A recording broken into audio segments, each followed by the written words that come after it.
Students, आज के इस क्लास में बेलन से संबंधित उन सभी डाउट क्वेश्चन को क्लियर किया जाएगा जो आप लोगों के द्वारा मेरे व्हाट्सएप नंबर पर पूछा गया था। चूंकि इसके पिछले सीरीज में बेलन के बेसिक कंसेप्ट और उससे संबंधित सूत्रों के बारे में बताया था और बेलन के सूत्र पर आधारित कुछ क्वेश्चन को भी सॉल्व करके दिखाया था। उसी चैप्टर से रिलेटेड या बेलन के सवालों से संबंधित कुछ क्वेश्चन मेरे व्हाट्सएप नंबर पर डाउट क्वेश्चन के रूप में आया था। आज उसी का मैं कैलकुलेशन, उसी का सॉल्यूशन मैं आप लोगों के सामने दिखा रहा हूं और इन सारे क्वेश्चन के आधार पर जो भी क्वेश्चन चैप्टर में मिलेंगे उसको आप आसानी से सॉल्व कर सकते हो। तो देखें, ये कुछ क्वेश्चन आया था मेरे व्हाट्सएप नंबर पर। पहला क्वेश्चन, यदि किसी बेलन की त्रिज्या दूनी एवं ऊंचाई आधी कर दी जाए तो मूल बेलन तथा नए बेलन के आयतन का अनुपात ज्ञात करें। तो आप लोग सीखे थे, जाने थे कि जब बेलन की त्रिज्या, बेलन की ऊंचाई ये सब दिया रहे तो बेलन का आयतन या बेलन का वक्र पृष्ठ क्षेत्रफल कैसे निकालते हैं। लेकिन यहां पर क्या है कि बेलन की त्रिज्या और ऊंचाई का वैल्यू नहीं दिया हुआ है, केवल दो बेलन के बारे में कंपेयर किया हुआ है। तो जो दो बेलन है उसके बारे में मान लेते हैं। जैसे पहला क्वेश्चन का देखिए, माना बेलन की त्रिज्या बराबर r, जब कुछ है ही नहीं तो r मान लेते हैं, और बेलन की ऊंचाई को h मान लेते हैं। क्योंकि बेसिक कंसेप्ट के समय मैंने बताया था कि बेलन की त्रिज्या को r और बेलन की ऊंचाई को h से इंडिकेट किया जाता है। तो इस क्वेश्चन में बेलन की त्रिज्या और ऊंचाई नहीं दिया हुआ है तो r और h ही मान लिया। जरूरी नहीं है कि यही मान सकते हैं, x y मान सकते हैं, ये भी मान सकते हैं, बट त्रिज्या और ऊंचाई से रिलेटेड ये है सिंबल, इसी को मैंने मान लिया। अब इसका आयतन निकाल लेते हैं, इसलिए बेलन का आयतन, तो बेलन का आयतन जो जनरली इसका फॉर्मूला है वही रख लेते हैं, तो पाई r स्क्वायर h, ये बेलन का आयतन निकल गया। अब इसमें क्वेश्चन में ये इंडिकेट किया हुआ है कि बेलन की त्रिज्या दूनी एवं ऊंचाई आधी कर दी जाए तो एक नया बेलन प्राप्त होगा। और हमेशा ये ध्यान रखिएगा, जब क्वेश्चन में मूल बेलन और नया बेलन का जिक्र होगा तो मूल बेलन वही बेलन माना जाएगा जिसको आप शुरुआत में माने हो। जैसे यहाँ पर बेलन की त्रिज्या और ऊंचाई जो माने हैं यही मूल बेलन है, क्योंकि इसी की त्रिज्या को दूनी और ऊंचाई को आधी की जाती है। तो लिखेंगे अकॉर्डिंग टू क्वेश्चन, नए बेलन की त्रिज्या, नए बेलन की त्रिज्या, तो क्वेश्चन में दिया हुआ है कि त्रिज्या दूनी कर दी जाए, तो पहले वाली जो त्रिज्या वो r है, तो नए बेलन की त्रिज्या हो जाएगी 2r, चूंकि दूनी करना है। और नए बेलन की ऊंचाई, तो नए बेलन की ऊंचाई क्वेश्चन में दिया हुआ है आधी कर दी जाए, तो आधी यानी h था तो इसको बटा 2 कर दिए, क्योंकि किसी के नीचे अगर 2 कर देते हैं बट्टा के रूप में तो वो आधी हो जाती है। अब नए बेलन का आयतन निकालना है, तो नए बेलन का आयतन, तो बेलन नया हो या पुराना हो सूत्र तो वही रहेगा, पाई r स्क्वायर h। लेकिन यहां पर क्या करेंगे, पाई तो पाई रहेगा, r मतलब त्रिज्या, तो यहां पर त्रिज्या 2r है, तो क्या करेंगे 2r का स्क्वायर कर देंगे। क्योंकि यहां r था तो r स्क्वायर, यहां त्रिज्या 2r तो 2r स्क्वायर हो, 2r का होल स्क्वायर हो गया। और ऊंचाई h, यहां ऊंचाई है h/2 तो लिख देंगे h/2। अब आगे देखिए, ये पाई का पाई रहेगा, 2r का होल स्क्वायर है तो 2 का स्क्वायर 4 हो जाएगा, r का स्क्वायर r स्क्वायर तो 4r स्क्वायर, और ये h/2। अब 2 से इसको काट देंगे तो 2 बार में कट जाएगा, तो 2 आगे फिर पाई, ये r स्क्वायर h हो जाएगा। ये नए बेलन का आयतन प्राप्त हुआ। क्वेश्चन में कह रहा है मूल बेलन तथा नए बेलन के आयतन का अनुपात निकालना है, तो लिखेंगे इसलिए मूल बेलन एवं नए बेलन के आयतनों का अनुपात या फिर आयतन का अनुपात लिख देते हैं। अब इसमें पहले दिया हुआ क्वेश्चन में कि मूल बेलन और बाद में नए बेलन, तो यहां भी मैंने लिखा मूल बेलन एवं नए बेलन। तो मूल बेलन ऊपर वाला है, तो मूल बेलन का आयतन, तो बेलन का आयतन पाई आर स्क्वायर एच है, तो लिख दिए पाई आर स्क्वायर एच। चूंकि अनुपात को बट्टा के रूप में लिखा जाता है तो यहाँ बट्टा लिख दिए। फिर है नए बेलन के आयतन का अनुपात, तो नए बेलन का आयतन निकला 2 पाई आर स्क्वायर एच। अब इसमें जो कटता है उसको काट देते हैं। अब ये पाई पाई कट जाएगा, आर स्क्वायर कट जाएगा, एच एच कट जाएगा, तो ये पूरे ऊपर वाला और ये कट जाएगा, तो pi R square H cut गया, ऊपर में 1। अब 1 लिख दिए। चूंकि अभी बताया था कि अनुपात को बटा के रूप में लिखा जाता है, तो बटा को भी तो अनुपात के रूप में लिखा जाएगा, तो ऊपर में 1 था तो पहले 1 लिख दिए, ये बटा, तो अनुपात यानी इस 2 और ये 2, तो यही आंसर प्राप्त हुआ। अब देखें इसमें कि जिस ढंग से क्वेश्चन दिया हुआ था उसी ढंग से मानते चले आए, जो पूछा जा रहा था उसी तरह से सेट कर दिए। और ऐसे सवाल काफी ज्यादा चैप्टर में है दिया हुआ, पृष्ठीय क्षेत्रफल का, संपूर्ण पृष्ठ क्षेत्रफल का, आयतन का, इस ढंग से बहुत सारा क्वेश्चन है, तो इस आधार पर उन सारे क्वेश्चन को आप आसानी से बना सकते हो। नेक्स्ट बताते हैं, इससे देखें।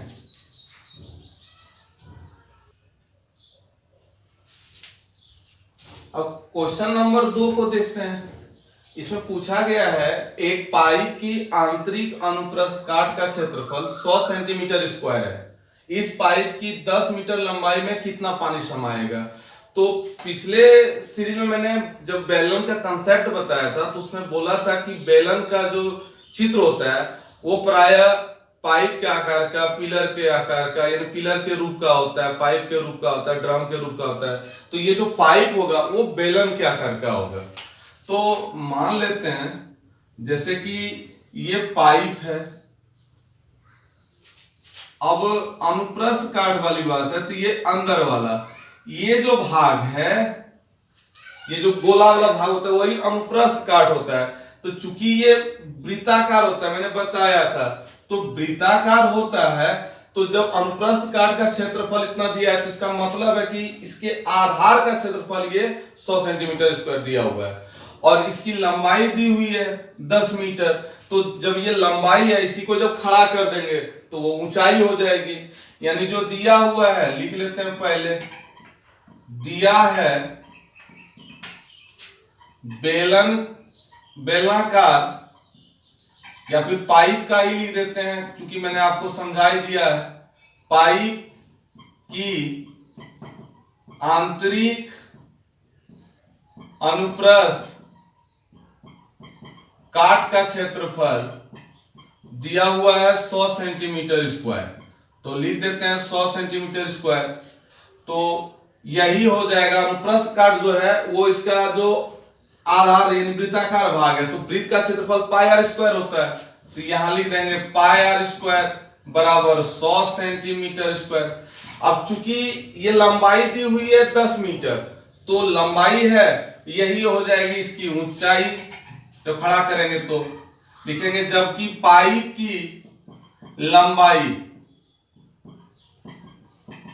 लंबाई है 10 मीटर, तो 10 मीटर है, इसको सेंटीमीटर में बदल देते हैं। एक्चुअली यहां पर सेंटीमीटर में दिया हुआ है, तो लिखेंगे 10 गुना 1 मीटर बराबर 100 सेंटीमीटर होता है, तो 100 लिख दिए और यहाँ सेंटीमीटर गुना कर देंगे तो 1000 सेंटीमीटर। तो ये जो पाइप की लंबाई है वही h हो जाएगा। अब हमें निकालना क्या है कि इस पाइप में कितना पानी समाएगा। तो पानी की मात्रा को निकालने के लिए पहले पाइप का आयतन निकाल लेते हैं, इसकी धारिता जो होगी, तो लिखेंगे चूंकि पाइप का आयतन सूत्र हो जाएगा पाई आर स्क्वायर एच। तो पाई आर स्क्वायर का वैल्यू दिया हुआ है 100 सेंटीमीटर स्क्वायर, तो यहां पर लिखेंगे 100 सेंटीमीटर स्क्वायर, बाद में कारण कि ये सेंटीमीटर स्क्वायर और ये सेंटीमीटर दोनों गुना हो जाएगा, सेंटीमीटर क्यूब हो जाएगा। फिर यहाँ पर h है 1000, चूंकि आयतन निकालते हैं सेंटीमीटर क्यूब, और ऐसे भी दोनों को गुना करेंगे तो सेंटीमीटर क्यूब हो जाएगा। अब ये सेंटीमीटर क्यूब में आया है, पानी की मात्रा जब निकालना है तो इसको लीटर में कन्वर्ट कर देंगे। तो हम लोग जानते हैं कि 1000 सेंटीमीटर क्यूब बराबर 1 लीटर होता है। तो यहाँ पर 1000 से भाग दे देंगे तो 100 गुना 1000 और 1000 से भाग देंगे तो ये लीटर में कन्वर्ट हो जाएगा। अब ये दोनों कट जाएगा तो 100 लीटर, यानी जो पाइप में पानी की जो मात्रा समाएगा वो 100 लीटर होगा। तो इस टाइप के कई क्वेश्चन चैप्टर में है, उसको आप बना लीजिएगा आसानी से। अब अगला बताता हूं। अब क्वेश्चन नंबर 3 को देखते हैं। इसमें पूछा गया है कि यदि बेलन का आयतन भी रहे, वक्र पृष्ठ क्षेत्रफल a रहे और आधार की त्रिज्या r हो, तो फिर एक सूत्र जो होगा 2v बराबर ar, वो कैसे होगा इसको सिद्ध करना है। तो एक ढंग का ये फॉर्मूला है, लेकिन इस फॉर्मूला को हम यहाँ पर प्रूव करेंगे और उसके आधार पर आप कई सवाल को बना सकते हो। तो जो दिया है लिख लेते हैं। 3 नंबर में दिया है बेलन का आयतन बराबर भी, जो दिया है लिख देते हैं। बेलन का आयतन भी, वक्र पृष्ठ क्षेत्रफल a है तो वक्र पृष्ठ बराबर a और त्रिज्या r है तो त्रिज्या बराबर r। अब हमें यह सिद्ध करना है 2v बराबर ar, तो लिख देते हैं सिद्ध करना है 2v बराबर ar। तो दो वैल्यू यहां पर मतलब आयतन का और वक्र पृष्ठ क्षेत्रफल का दिया हुआ है और त्रिज्या भी दिया हुआ है, ऊंचाई इसमें गायब है। तो एक एक करके लिखते हैं। चूंकि बेलन का आयतन बराबर, तो बेलन का आयतन, इसका सूत्र आप लोगों को पिछले सीरीज में भी बताया और अभी इसके पहले वाले क्वेश्चन में बताया। तो उसका होता है पाई आर स्क्वायर एच। बेलन का आयतन बराबर पाई आर स्क्वायर एच। अब बेलन का आयतन यहां दिया हुआ है भी, तो रख देते हैं इस जगह पर, बेलन का आयतन के जगह पर भी रख देते हैं। तो v बराबर हो जाएगा पाई आर स्क्वायर एच। अब h वाले पद को अलग रखेंगे और बाकी वाले जो हैं इधर ले आते हैं। तो v चूंकि पाई आर स्क्वायर गुना के रूप में है, इधर आएगा तो बटा के रूप में हो जाएगा बराबर h, यानी लिख सकते हैं h बराबर v बटे पाई आर स्क्वायर। ये h का एक वैल्यू, एक मान आया। अब दूसरा है यहां पर वक्र पृष्ठ। पुनः अब लिखेंगे बेलन का वक्र पृष्ठ क्षेत्रफल। तो वक्र पृष्ठ क्षेत्रफल, इसका भी सूत्र आपको बताया गया है 2 पाई आर एच। तो बेलन का वक्र पृष्ठ क्षेत्रफल यहां दिया हुआ है a, तो लिख देते हैं a, ये 2 पाई r इंटू एच। तो h का मान मैंने यहां पहले ही निकाल दिया, h का मान v बटे पाई आर स्क्वायर। अब इसमें जो कटने वाला होगा उसको काट देंगे। ये देखिए पाई पाई कटेगा, एक आर कट जाएगा, तो ऊपर में 2 इंटू वी बचेगा, नीचे में केवल r बचेगा। कारण कि एक आर कट गया, यहाँ आर स्क्वायर था तो एक आर कट गया। अब ये बटा में आर है, इधर आ जाएगा, तो बटा वाला आर इधर आएगा तो a इंटू आर हो जाएगा बराबर 2v। तो इसलिए 2v बराबर ar, ये प्रूव्ड हो गया। तो ये ढंग का सूत्र है जो आगे कई क्वेश्चन में आपको हेल्प कर सकता है। जैसे कि सवाल में कभी दिया रहता है कि बेलन का वक्र पृष्ठ क्षेत्रफल और बेलन की त्रिज्या दी हुई है, उसका आयतन निकालना है। तो आयतन निकालने के लिए आप डायरेक्ट इस सूत्र का प्रयोग कर सकते हैं, या फिर कई बार बेलन का आयतन रहता है, त्रिज्या दी हुई रहती है, वक्र पृष्ठ क्षेत्रफल निकालना है, तो उस स्थिति में भी इस सूत्र का प्रयोग आप कर सकते हैं। तो इसे देखें, नेक्स्ट क्वेश्चन फिर मैं बताता हूं।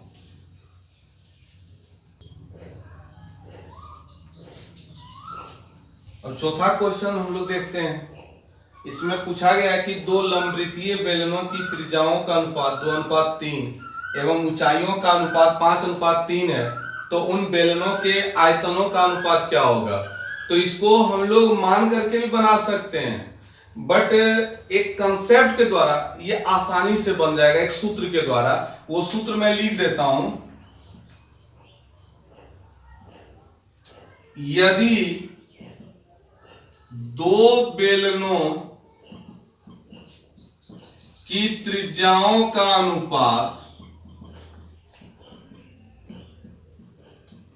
यदि दो बेलनों की त्रिज्याओं का अनुपात m/n तथा ऊंचाइयों का अनुपात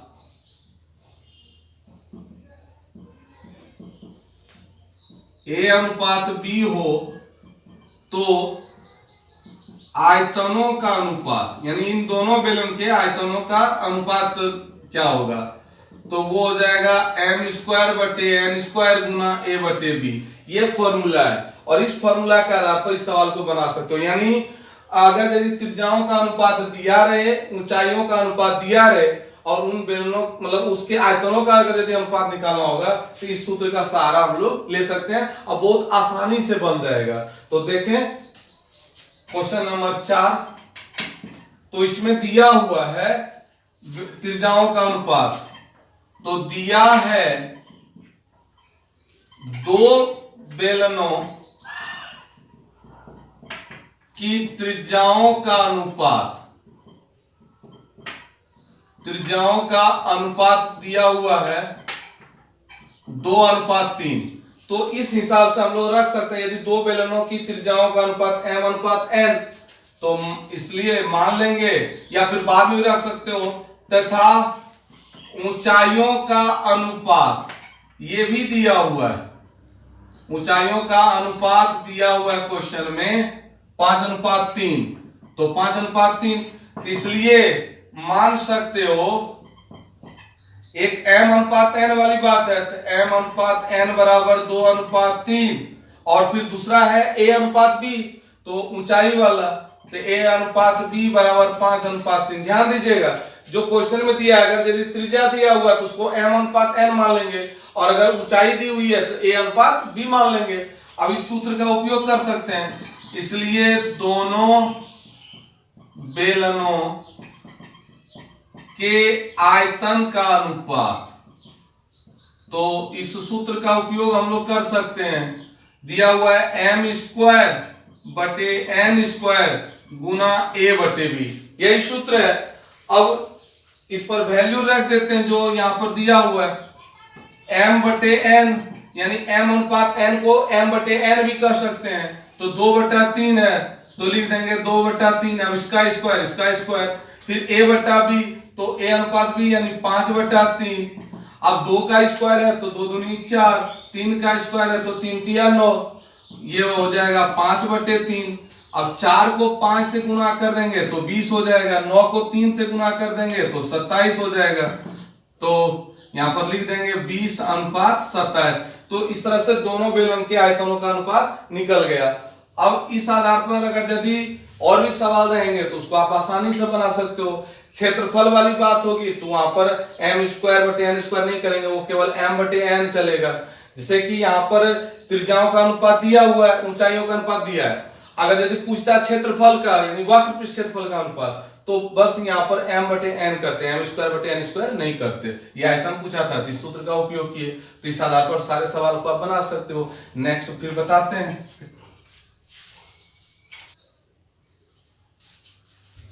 अब क्वेश्चन नंबर 5 को देखते हैं हम लोग, कि एक आयताकार कागज का टुकड़ा जो 22 सेंटीमीटर लंबा और 10 सेंटीमीटर चौड़ा है, इस टुकड़े को लंबाई का 29 मोड़ करके एक बेलन बनाया गया है।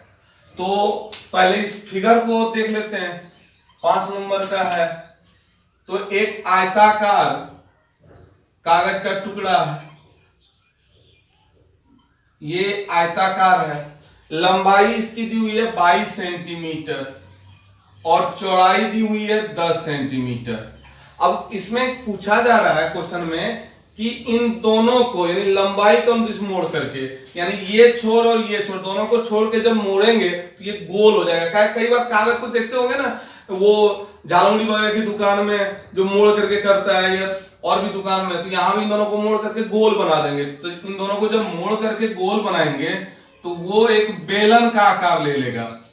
तो बेलन का आकार लेगा, चूंकि इसका अनुप्रस्थ काट जो होता है वो वृत्ताकार होता है, तो ये गोल हो जाएगा। ये जो भाग था वो मुड़ के गोल हो गया, यानी इसके आधार की परिधि ये 22 सेंटीमीटर हो गई। और ये जो 10 सेंटीमीटर चौड़ाई थी आयताकार कागज की, वो इस बेलन की ऊंचाई रह गई। ये 10 सेंटीमीटर और ये वाला भाग 22 सेंटीमीटर हो गया। तो यहां लिख लेते हैं, दिया है आयताकार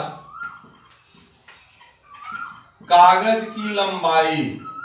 तो आयताकार कागज की लंबाई दी हुई है 22 सेंटीमीटर, चौड़ाई दी हुई है 10 सेंटीमीटर। अकॉर्डिंग टू क्वेश्चन, लंबाई के अनुदिश मोड़कर एक बेलन बनाया गया है। तो बेलन बनाया गया है, तो लिख देते हैं, इसलिए बेलन के आधार की परिधि, तो यही होगा जो मोड़ करके, तो चूंकि यहां से यहां तक 22 सेंटीमीटर था, अब वो लंबा रहे या गोल में रहे, लंबाई तो वही रहेगी। तो यहां से यहां 22 सेंटीमीटर मुड़ करके हुआ है, तो ये परिधि, तो 22 सेंटीमीटर। तो परिधि का सूत्र होता है 2 पाई r बराबर 22 सेंटीमीटर। यहां से निकाल लेंगे 2 गुना 22/7 गुना r बराबर 22 सेंटीमीटर। तो इसलिए r बराबर, तो इधर जो बट्टा वाला है उधर जाके गुना में हो जाएगा, इधर जो गुना में उधर जाके बट्टा में हो जाएगा। तो 22 गुना 7 हो जाएगा, और ये 2 गुना 22 बट्टा में। तो इस तरह से 22 को काट देंगे, 7/2 सेंटीमीटर, ये r प्राप्त हुआ। जबकि ये जो चौड़ाई थी कागज की, वो बेलन की ऊंचाई रह गई। तो लिखेंगे, जबकि बेलन की ऊंचाई, तो बेलन की ऊंचाई वही 10 सेंटीमीटर, यानी कागज की चौड़ाई, तो लिख देते हैं 10 सेंटीमीटर। तो हमारे पास r का मान निकल गया और h का मान निकल गया, क्योंकि ऊंचाई को h कहा जाता है। अब इसमें निकालने के लिए बोला जा रहा है बेलन का आयतन, तो निकाल देते हैं। इसलिए बेलन का आयतन, तो बेलन का आयतन मतलब इस सवाल से संबंधित कई सवाल बताया गया है आप लोगों को। तो इसका सूत्र होता है पाई r स्क्वायर h। चूंकि इस सूत्र के आधार पर बहुत सारे सवाल को बताया है। अब r का मान हमारे पास है 7/2, h का मान दिया हुआ है 10, तो इधर बना लेते हैं। पाई है तो पाई के जगह पर 22/7, r है तो r के जगह पर 7/2, 7/2। अब ये स्क्वायर है तो स्क्वायर कर देते हैं। h है तो h का मान 10 है तो 10 रख देते हैं। चूंकि आयतन निकाल रहे हैं तो मात्रक पर 3 पावर रखेंगे। अब जो कटने लायक होगा उसको काट देते हैं। पहले इसको तोड़ेंगे, 22/7, 7 का स्क्वायर है, तो या तो ऐसे कर सकते हो, 7/2 पर 2 पावर है तो 7/2 गुना 7/2 लिख सकते हो, ताकि काटने में आसान होगा। और ये जो 10 है, 10 रख दिए सेंटीमीटर क्यूब। अब 7 से 7 कट जाएगा, 2 से ये 22 कटेगा 11 बार में, और 2 से ये 10 कटेगा 5 बार में। तो इस तरह से ऊपर में बचा क्या, तो 11 गुना 7 गुना 5। अब इन तीनों को गुना कर देंगे, तो गुना करेंगे तो 11 से 77 होता है। अब 77 को 5 से गुना करना है, तो 5 से 35 के 5 बाकी 3, 5 से 35 3 38। चूंकि ये आयतन है तो क्यूबिक सेंटीमीटर हो गया। तो इस टाइप के कई सारे सवाल आपको एक्सरसाइज में मिलेंगे। उन सारे सवालों को आसानी से इस तरीके से बना सकते हो। अगला टॉपिक अगले सीरीज में लेकर के आते हैं, तब तक के लिए धन्यवाद।